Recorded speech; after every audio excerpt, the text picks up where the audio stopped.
మన చేతులు దేవుని చేతులకు అప్పగిద్దాం. మన చేతులు దేవుని చేతికి అప్పగిస్తే మనకు భయం ఏముండదు.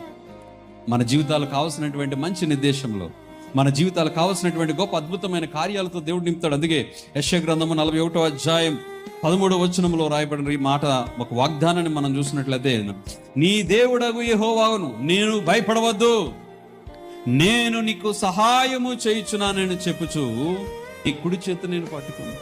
నువ్వు భయపడవసరం లేదు. ఎందుకో తెలుసా? నీ కుడి చేతి నేను పట్టుకొని ఉన్నాను. నువ్వు నడిచేటప్పుడు నీ కుడి చేతిని పట్టుకొని ఉన్నా.